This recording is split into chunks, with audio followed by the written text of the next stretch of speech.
All right, quickly before we start, only 6% of you guys are subscribed, which is quite a bit. 94% not subscribed is quite a lot. So if you guys could remember to subscribe, it would help me a ton. You can always unsubscribe if you don't like it, but subscribing does really help me. But yeah, that's basically gonna be it. Let's get into the video. All right, so guys, we're back. And in this video, I'm gonna be going over all the stims in Tarkov, just giving my general thoughts on each of them, and kind of giving the pros and cons, along with a brief description of what each of them does. So yeah, with that out of the way, let's get into the video. Okay, so I'm gonna be starting out with the ones that I like to use and that I think are good in the game.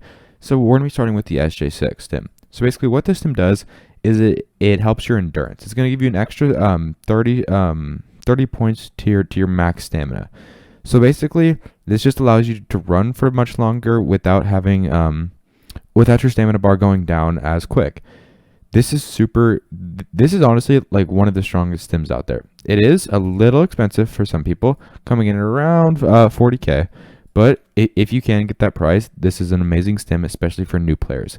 It gives you plus 30 max stamina, and it allows you to run for much longer. And if you're on like the newer side with like under probably like stamina level 30, this helps a ton. It helps you like catch up and be like on par with some of the other people in the game, and I think it is well worth its price tag. All right, a quick side note, which happens with almost all of these stims, is there are side effects like this is going to give you a tremor and tunnel vision. These aren't that big of a deal. So I'll talk about them in certain stims and how impactful they are if there's something that like actually like causes harm. But yeah, like the tremor and the tunnel vision, it's not going to do much to you. It's only going to last for like 40 seconds. It doesn't even feel that long, and yeah, it's still well worth the positive effect of the stim. Okay, the next thing is going to be the mule stim, which is similar to the SJ6 stim, in where it gives you a bonus to a stat. In this case, it's going to be strength, particularly the weight limit. So it's going to give you an extra 50% to your weight limit. So basically, like, let's just say you have a weight limit of 100, for example. Obviously, like, no one does, but if you have a weight limit of like 100, now you're going to have a weight limit of 150. With that being said, it is a little bit more pricey, right? Coming in at around it was 70k. It's gonna be 70k. Once again, well worth it. This is something that you can just keep in your gamma container, alpha container, whatever secure container you have. And what this does is it just allows you to carry more weight. So if you just got out of a fight or something, it's like, oh, I have this in my secure container. You can just pop it, and it helps you get out of raid much quicker. You don't have to worry about being overweight or anything, and it overall makes the extraction from the raid and all the stress of that much less. So yeah, I definitely recommend the mule stim. All right, next is going to be the ETG stim, or the regenerative stim. Basically what this is going to do is it's going to help heal you. So it's going to give an increase by 6.5 to your health regeneration, along with an increase of 0.5 to your energy recovery, and it's going to increase your metabolism skill by 20, along with your immunity skill by 20. So popping one of these can be very beneficial while in a fight. If you take damage to all your limbs, of course, like if they're not like blacked out or anything like that, but if you take damage to all your limbs or whatever, like a shotgun or just being shot normally, this can greatly like heal them. It only takes 2 seconds to use to pop into your arm, and it can heal you while you're still up and fighting and not having to worry with any meds. But yeah, overall, once again, similar to the mule, this is something that you can just keep in your gamma. So if it happens, you can pop it, but you won't always need it. It's not a necessary stim you'll need all the time, so I wouldn't recommend like keeping it in your pockets. But because as we see, it's a little expensive, around 63k. Can be quite expensive for some people, but this is something great to have in your gamma container or your secure container that just can save your life. All right, next is going to be the SJ1 stim, which is almost kind of like a SJ6. Less than next gen SJ6, but something like adrenaline, but a little better. Which I'll actually bring adrenaline down. Where is it? It's right here. I'm gonna bring adrenaline and the SJ1 together. So basically, what we can see is adrenaline is gonna give plus 10 to your endurance skill and plus 10 to your strength, while the SJ1 is gonna give plus 20 to your endurance and plus 20 to your strength, plus 20 to your stress resistance. So as you can see, this is almost like a more powerful version of the adrenaline, But the adrenaline also gives you a few other things, right? It increases your recoil control, your health regeneration, and a few other things. Both have some negative side effects of hydration and energy recovery being reduced, but like we see before, they're not crazy expensive. The adrenaline's pretty cheap, coming in around 15K, and the SJ1 is going to be around 30K. So both these are pretty solid stims overall, both with their benefits and side effects. I would usually opt for the SJ1 stim just because I don't, like, in my opinion, I don't think these things are as worth it. But once again, like, it's personal preference, and it's something that you kind of got to decide on your own, which one do you like more and which one do you value over the other, if you can only take one. But SJ1, adrenaline, both very solid stims. All right, next on our list is going to be propofol and morphine, and I'm combining these together because, like the last one, they're pretty similar. So let's start with the morphine. Basically, it takes away 10 energy and 15 hydration, but it is a painkiller, and it removes pain and contusion. The propofol similarly removes pain and contusion, but also gives you a few other benefits such as health regeneration, an increase to the metabolism skill, to the health skill, and the vitality skill, along with giving you a tremor and a tunnel vision side effect. Both of these stims are pretty solid. I definitely recommend propofol. And once again, like the other ones, this is something that you can carry in your secure container. Now, a lot of you may have like smaller ones, may like a beta, alpha. There's definitely like some picking and choosing you have to do, but this is another solid one that I see a lot of people carry in their container, and for good reason. It can really save you in a fight if you can pop it, and it's just a quick painkiller that also has a few solid effects. Morphine, something if you find it in raid, I'd pop it, like if you're a scav and you need to use it, or it may be even something you can just take in your pockets and you don't care too much if you lose it because it's only around 11K, and they're pretty common to find. But both these very solid stims. All right, next on our list is going to be the Zagstin hemostatic drug. I apologize if I mispronounced that. I probably did, but anywho, what it does is it's going to stop light bleeding, and it's going to stop heavy bleeding. It's also going to give you plus 20 to the vitality scale, but it's going to minus 5 to your metabolism skill. Basically, along with the tremor and hydration recovery being reduced, but it does prevent new bleeds. This is a pretty solid stim overall. Not great, but it is justified by its pretty cheap price tag, with usually under 20K.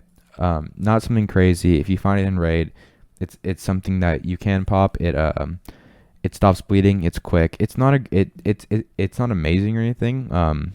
I really like. I would almost rather use like a propofol along with like a Solobar or something.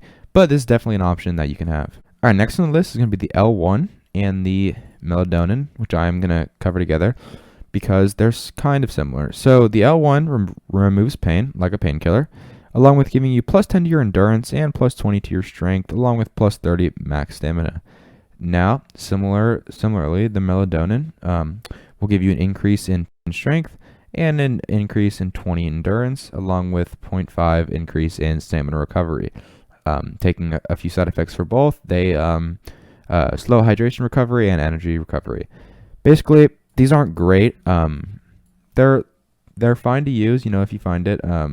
But it's not they're not like crazy good. Not something that I would pay too much for.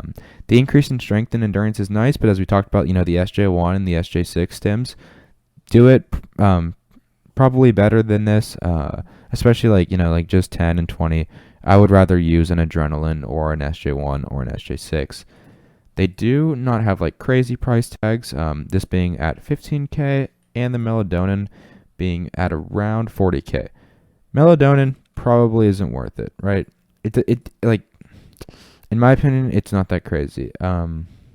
There's a few effects on here, like the damage taken reduction by 10%. And overall, I don't think it's justified by the 40,000 ruble price tag, and for that case, I don't really use it. But it's personal preference, and it is whatever you guys like. Okay, and these are the last stims on our list. All of these stims, in my opinion, aren't that good. They all kind of suck compared to the other ones that we've looked at so far. We'll start with the 3 BTG. It's going to give an increase by 30 to the attention and perception skill, along with an increase to the strength skill by 10 and a stamina recovery increase by 1.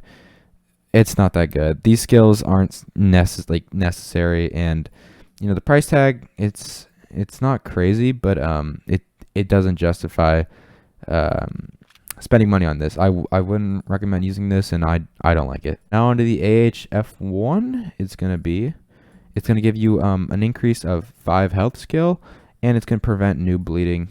This is a pretty This is a pretty cheap stim at around 20k. Not worth it in my opinion. I wouldn't use it. Now onto the P22, which is going to give you stress resistance by 30, an increase in the skill health by 30, increase in the skill vitality by 30, and it's gonna slow your skill endurance and your stamina recovery. Once again, don't think it's worth it. It is a price tag of about 20k, and overall not worth it. All right, on to the cocktail one. It's going to give you a bunch of stats here. I'm not going to list all of them, but you can kind of see them. Giving you quite a few effects and positive and negative effects to different skills. And overall, it's not that good. It has a price tag of 40, and I don't see how it's worth it. I would rather have my endurance and my strength, just those increased by like 30 or something, than have all of these, side effects, positive and negative, whatever. That comes from this stim. I just don't think it's worth it. All right, and last on the list is the XTG12. Going to give you the antidote for 60 seconds, along with a decrease in the skill health. Not good. So, 40k. It's just, this isn't necessary. You won't need this, and it's not good. All these stims, I wouldn't recommend using them. I showed you what they do, and you're welcome to use them and try them out. I would actually I would encourage you to get all these stims and try them out, but just from my opinion, I don't think these are that good. All right, last on the list is going to be the SJ9, and I am in the flea market for it because I don't own one of these, and the one going on the market right now is 3 million. Basically, what it is it's going to lower your body temperature by 7 degrees Celsius, making it much harder for thermals to see you at night. Basically, along with a few side effects, right, it decreases your metabolism skill, tremor, pain, health regeneration decreased. It's honestly, it's a lot. If you are obviously like anywhere new to the game, don't buy this sim. It's not going to affect you. It's better it's better to lose all your stuff than to buy a stim like this that might save you from a thermal. Don't buy it. It's not worth it. If you have a ton of money in the game and you have nothing else to spend it on, it's fine. It's not great, but yep, it's definitely an option. But yeah, that is basically it for the SJ9 stim. All right, guys, that's basically gonna wrap it up for the video. I just wanted to give my general thoughts and a quick overview on all the stims because it can be quite daunting having all these in the game. But I hope I showed you some of the solid ones to use and which the ones weren't so worth it. But yeah, that's basically gonna be it. If you enjoyed the video, a like is definitely appreciated. And if you haven't already, consider subscribing if you would like to see more content like this. But yeah, that's gonna be it. Thank you guys for watching.